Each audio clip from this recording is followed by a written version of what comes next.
The title of the paper is The Effects of Anti-Zionist and Anti-Israel Attitudes on Contemporary Perceptions of the Holocaust.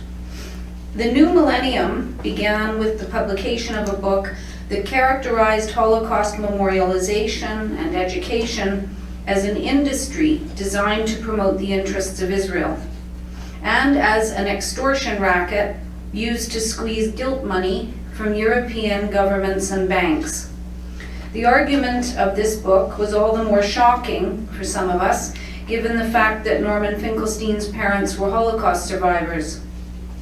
The Holocaust Industry, Reflections on the Exploitations of Jewish Suffering, is an angry book that expressed the author's grievances against the Jewish community, its established organizations, and the State of Israel.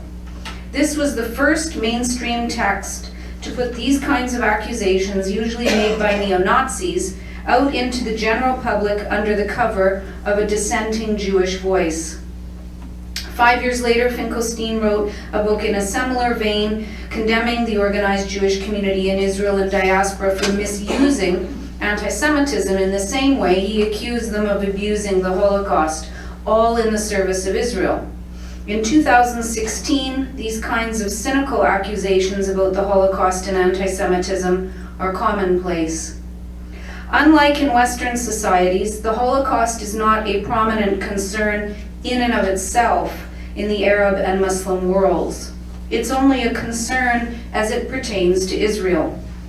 Commentators in these societies are not usually concerned with historical accuracy or historiographical interpretation, nor are they interested in the moral, philosophical, theological, and cultural implications of the Holocaust. The long history of anti-Semitism is absent from these discussions, as is European racism, and there is little to no understanding of Christianity and its fraught relationship with the Jewish people. Instead, the concern is only that this foreign disaster was imposed unjustly upon the Middle East, and therefore the Holocaust becomes key to understanding the Palestinian predicament. In other words, the Holocaust is understood as the event that caused the Western powers to establish the State of Israel, and so it alone is used to explain why there is a Jewish state in the Middle East. This state is understood to be a European import produced out of Western guilt for the Holocaust, and a convenient way to solve that dilemma. In this way of thinking, the Holocaust, which is a European problem and therefore a European responsibility, was transferred to the Middle East and imposed upon the Palestinian Arabs. The Palestinian people never consented to this European solution in the first place. They have no involvement in or responsibility for the Holocaust, and yet they are made to suffer for it nonetheless. This sense of injustice and the resentment it provokes is inseparable from Arab discussions about the Holocaust. Over the last 70 years, there has been a range of reactions to the Holocaust in the Arab and Islamic worlds.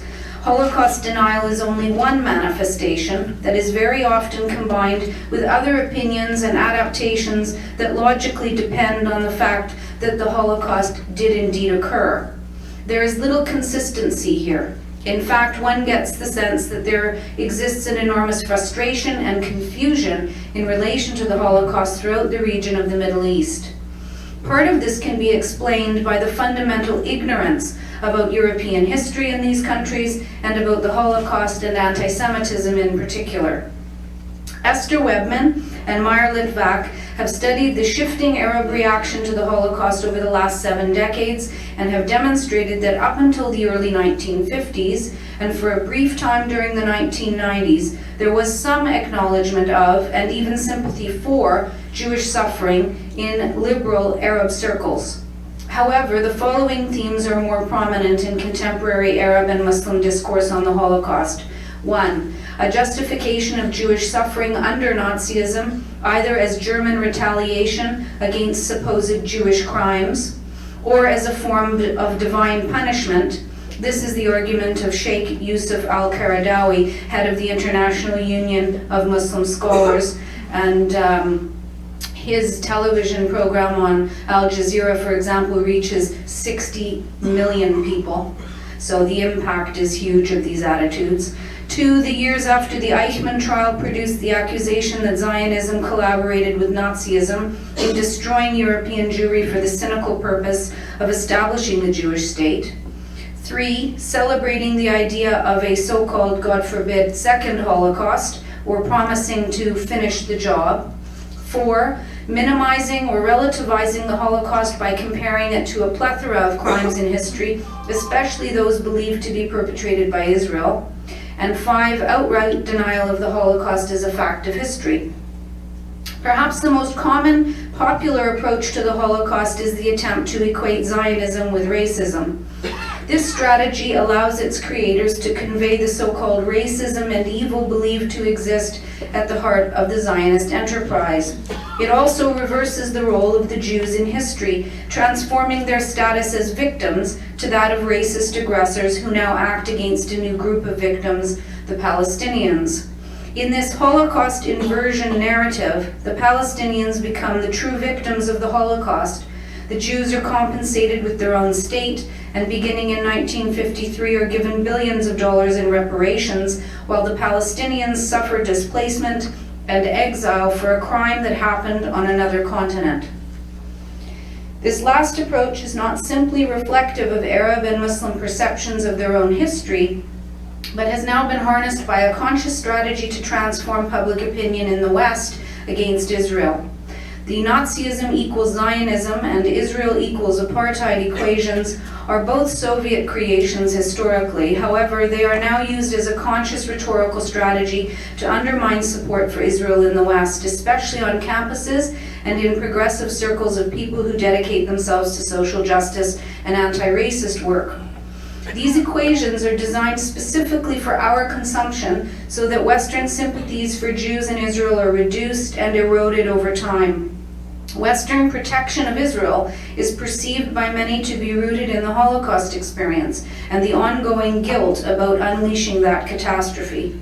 Given the belief that Israel was set up by the Western powers as compensation for the Holocaust, and the perception that the West continues to be obsessed with the Holocaust and with its supposed sense of obligation towards the Jews and to Israel, it seems logical then for the Holocaust to become a central target in the campaign to delegitimize the Jewish state. If the Holocaust is thought to form the foundation of Israel's legitimacy on the world stage, and one believes that Israel has no actual historical or moral legitimacy, then one must coordinate one's attack on that foundation by either denying that the event occurred, or claiming that it has been exaggerated or overemphasized, or that it pales in comparison to other crimes, especially those believed to be committed by Jews themselves. What we often see is a combination of these contradictory arguments, sometimes even in the same presentation. The former president of Iran, Mahmoud Ahmadinejad, made the Holocaust a major theme in his rhetorical assault on the State of Israel. Beginning in August 2005, Ahmadinejad stated publicly that the Holocaust was a legend, fabricated by Zionists to blackmail Europe into establishing and financing a Jewish state in the Middle East, that this so-called myth was held to be more sacred than the Almighty, and that if Germany and Austria believed Jews were massacred in Europe, then a state of Israel should be established on their soil, not in Palestine. His contention that Western societies hold the Holocaust to be sacred explains why he hosted the International Holocaust Cartoon Competition in 2006, which had nothing to do with Israel, but was designed specifically to counter the offense of a Danish newspaper printing cartoons of the Prophet. Tellingly, when Western journalists insult Muhammad, return fire is directed not toward European religious figures or cultural heroes, but toward the Holocaust. This seems very strange to some of us, but it actually reflects the firm belief on the part of some in the Muslim world that the Holocaust is a sacred cow in Western societies. Ahmadinejad regularly articulated the view that the Holocaust is a myth created by Zionist conspirators to facilitate the imposition of a Jewish state on the Arab world. This was the so-called lie he tried to expose in December 2006 when he convened a government-sponsored event called the, quote, International Conference on Review of the Holocaust, Global Vision, end quote. Held at the Institute for Political and International Studies in Tehran, an arm of the Iranian Foreign Ministry, the so-called conference offered the usual fare of Holocaust deniers and anti-Semites. Did the Holocaust happen? How many Jews died during the war? Did the gas chambers exist? What is the connection between the myth of the Holocaust and the creation of Israel, etc., etc.? Attendees were Holocaust deniers and racist anti-Semites whose lies have marginalized them in the West. People like David Duke, former imperial wizard of the Ku Klux Klan, Robert Faurisson, who has stood trial in France for Holocaust denial, and Frederick Tubin, also sentenced to 5 years in Germany for Holocaust denial, among 61 others from 30 countries. It's important to note that this toxic compound, the lie of a worldwide Jewish conspiracy, its fabrication of the Holocaust to blackmail Europe into establishing and financing a Jewish state in the Middle East, is invented by European and American anti-Semites, beginning immediately after the war. Like so much of the anti-Semitism we see today in the Arab and Islamic worlds, Holocaust denial, its myths, lies, and accusations are European in origin and have been recycled and adapted for use in the Middle East. Dismissing the Holocaust as a hoax in public is seen as a brave provocation in the Middle East, speaking truth to power, as it were, by standing up to Israel and the United States, which no doubt elevates one's profile among millions of Muslims. It appears, however, that denying the Holocaust was not as effective a strategy as Ahmadinejad had expected. So he pivoted to another approach, asking, if it happened, then whose fault was it? His response, quote, "The answer to that has to be found in Europe and not in Palestine. It is perfectly clear. If the Holocaust took place in Europe, one also has to find the answer to it in Europe," end quote. This approach may be effective in activating European guilt, colonial and otherwise, for supporting the establishment of a Jewish state in the Middle East. Anyone friendly with people on the progressive left has heard individuals concede even in private that, quote, "Israel was a mistake," end quote. Another effective approach used by Ahmadinejad was to encourage the growth of existing resentment against the Holocaust and its ongoing memorialization in Germany and Europe, asking Der Spiegel in 2006, quote, "Why is such a burden heaped on the German people? Why are the crimes of one group emphasized so greatly, instead of highlighting the great German heritage? Why should the Germans not have the right to express their opinion freely? How much longer do you think the German people have to accept being taken hostage by the Zionists? When will that end? In 20, 50, 1,000 years?" End quote. Just how many Germans share this view is difficult to ascertain, but one can imagine that it resonates with a segment of the public. In an attitudinal survey conducted by the ADL across 10 European countries in 2012, 41% believed that Jews talk too much about what happened to them in the Holocaust. That's the wording of the survey. Hungary was the highest with 63%. In a survey conducted by the American Jewish Committee in 2002, only 24% of Germans said that they were not afraid to voice their true feelings about Jews, which makes one wonder just how accurate these numbers are if 3/4 of Germans will not speak freely on these subjects. In late 2013, the European Union released a new survey on Jewish people's experiences of discrimination and hate crime in Europe, and the data revealed that 57% of European Jews had heard comments denying the Holocaust or stating that it was exaggerated. Many Jews believed that public education about the Holocaust would act as a protection against anti-Semitism. The thinking being that if non-Jews understood what hatred led to in history, they would be deterred from holding hateful attitudes. After decades of exposure to the Holocaust in public discourse, even in its radically universalizing, inclusive, and de-Judaized formats, there is a slow but steadily growing resentment against hearing about the Holocaust in Western societies. Some refer to it as Holocaust fatigue.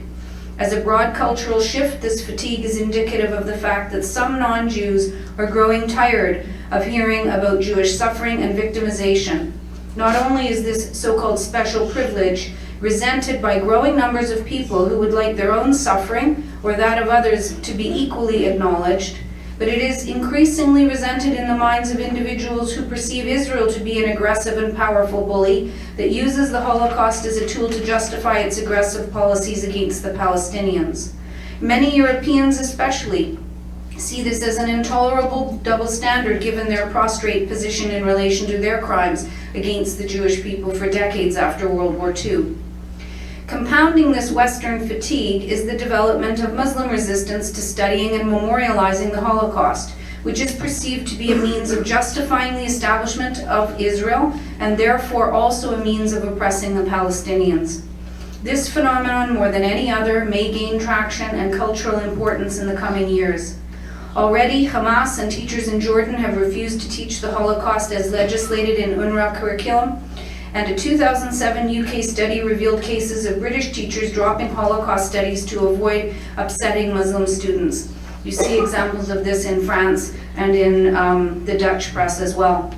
In 2014, the organizers of Ireland's Holocaust Memorial event banned any mention of Israel at the country's annual ceremony. And the student union at Goldsmiths College at the University of London voted against commemorating Holocaust Memorial Day as it was deemed colonialist and Eurocentric. In April 2015, members of the Jewish Brigade were banned by Palestinian activist organizers from participating in the Italian World War II Liberation Day celebrations, and in response, Holocaust survivors refused to attend. The world is an increasingly complex place with competing points of view and conflicting interests all running on a 24-hour global clock via the web.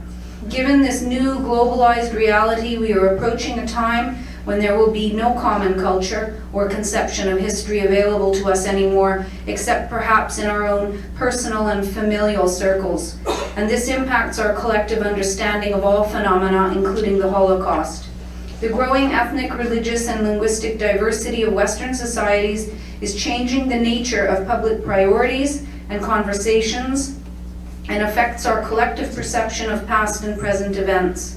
The perspectives of Arabs and Muslims are increasingly present as their numbers increase in Western societies, and this has a direct impact on public perceptions about the conflict in the Middle East and a small but growing awareness of the Palestinian experience, something that was almost non-existent in the latter half of the 20th century. Today, the Western public is beginning to be exposed to the history of the Nakba and to the Palestinian historical experience since 1948. There is growing sympathy in many circles for the plight of Palestinian civilians, despite widespread recognition that the Palestinian Authority is corrupt and Hamas is a totalitarian terrorist organization. In fact, the lack of positive democratic leadership in the territories makes the plight of Palestinian civilians all the more tragic and compelling for Western populations. My sense is that our well-established understanding of the histories of the Holocaust, Israel, and Zionism are under significant assault and are well on their way to being overturned today. Our collective understanding of these three phenomena that was, for many until recently, in accord with lived experience, gave the State of Israel its legitimacy in the eyes of the Western world. Without this stable intellectual foundation and common understanding of the past and present, one wonders what the future holds, especially given the fact that the narratives gaining currency today accuse Zionism of racism, Israel of ethnic cleansing and genocide, and remove anti-Semitism almost entirely as a central defining feature of the Holocaust. It is, I believe, safe to say that we are no longer living in the post-Holocaust period of history, and many of the certainties we took for granted are no longer to be assumed.